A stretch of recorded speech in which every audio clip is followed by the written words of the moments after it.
जय माता दी दोस्तों, स्वागत है आपका अपने यूट्यूब चैनल द धर्म हिंदू में। आज हम जानेंगे कन्या पूजन का संपूर्ण इतिहास, इसकी उत्पत्ति, पौराणिक कथा और आधुनिक महत्व। तो चलिए दोस्तों शुरू करते हैं वैदिक काल से उत्पत्ति। कन्या पूजन की परंपरा भारतीय सनातन धर्म में अत्यंत प्राचीन है और इसकी जड़ें वैदिक काल तक जाती है। इस पवित्र परंपरा की शुरुआत शक्ति उपासना और मातृत्व शक्ति के सम्मान से हुई है। ऋग्वेद में अम्बरीणी सूक्त 10.125 और रात्रि सूक्त 10.12 में दिव्य स्त्री शक्ति की महिमा का वर्णन मिलता है। कन्या पूजन का मुख्य धार्मिक आधार मार्कंडेय पुराण में वर्णित देवी महात्म्य से मिलता है। मार्कंडेय पुराण के अध्याय 78 से 90 में देवी महात्म्य का विस्तृत वर्णन है। इस ग्रंथ को हिंदू परंपरा में भगवत गीता के समान महत्वपूर्ण माना गया है। तो दोस्तों शुरू करते हैं कलासुर वध की कथा से। पौराणिक कथाओं के अनुसार देवी दुर्गा ने कन्या रूप धारण कर कलासुर नामक राक्षस का वध किया था। यह कथा देवी महात्म्य में वर्णित है कि जब कलासुर का आतंक बढ़ गया था तब माँ दुर्गा ने एक छोटी बालिका का रूप धारण करके उसका संहार किया था। इस विजय के स्मरण में कन्या पूजन की परंपरा आरंभ हुई। कन्या पूजन में 9 अलग अलग उम्र की कन्याओं की पूजा की जाती है। प्रत्येक कन्या को एक विशिष्ट रूप देवी माना जाता है। 2 वर्ष की कन्या माँ शैलपुत्री, 3 वर्ष की कन्या माँ ब्रह्मचारिणी के रूप में, 4 वर्ष की कन्या माँ चंद्रघंटा के रूप में, 5 वर्ष की कन्या माँ कुसुमांडा के रूप में, 6 वर्ष की कन्या माँ स्कंद माता के रूप में, 7 वर्ष की कन्या माँ कात्यायनी के रूप में, 8 वर्ष की कन्या माँ कालरात्रि के रूप में, 9 वर्ष की कन्या माँ महागौरी के रूप में और 10 वर्ष की कन्या माँ सिद्धिदात्री के रूप में। तो आइए दोस्तों जानते हैं कि कन्या पूजन कैसे करें। कन्याओं को पहले आसन पर बिठाना चाहिए, उनके चरण धोना चाहिए, माथे पर चंदन और कुमकुम का तिलक लगाना चाहिए। उसके बाद हाथों में लाल मौली बांधनी चाहिए और निर्धारित मंत्रों का जप करना चाहिए।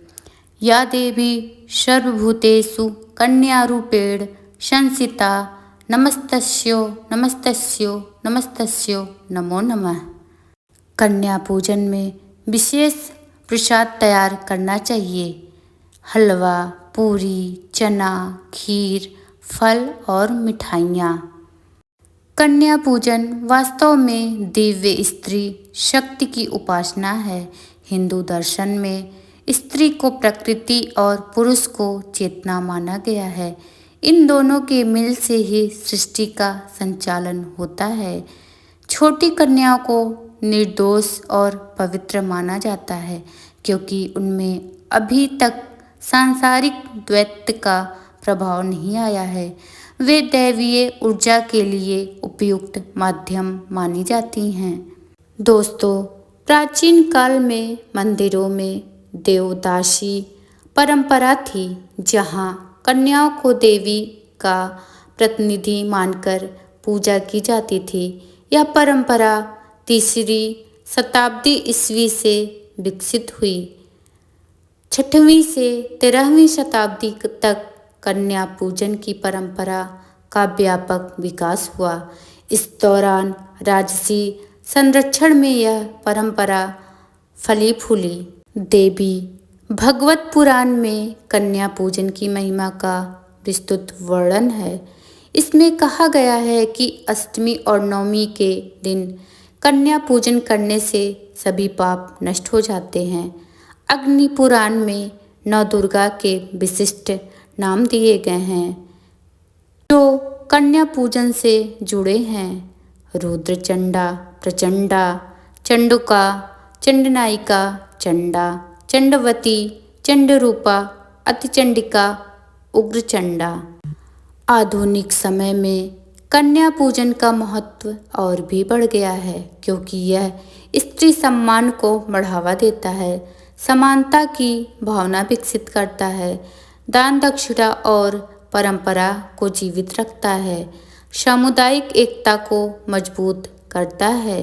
नवरात्रि के 9 दिन व्रत करने वाले भक्तों के लिए कन्या पूजन विशेष रूप से महत्वपूर्ण है। यह व्रत की पूर्णता माना जाता है। आइए दोस्तों जानते हैं कन्या पूजन से मिलने वाले लाभ के बारे में।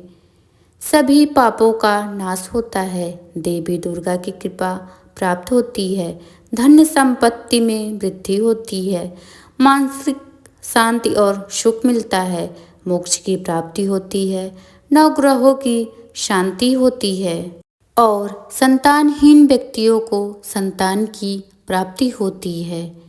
कन्या पूजन भारतीय संस्कृति की एक अत्यंत महत्वपूर्ण और प्राचीन परंपरा है जो वैदिक काल से चली आ रही है।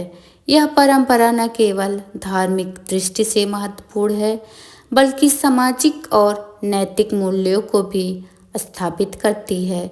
मार्कंडेय पुराण में वर्णित कलासुर वध की कथा से शुरू होकर आज तक यह परंपरा स्त्री शक्ति के सम्मान और दिव्य स्त्री ऊर्जा की उपासना का प्रतीक बनी हुई है।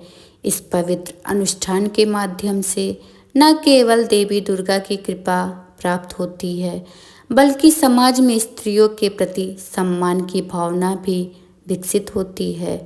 वर्तमान समय में जब स्त्री सशक्तिकरण की बात हो रही है, कन्या पूजन की यह प्राचीन परंपरा और भी प्रासंगिक हो जाती है।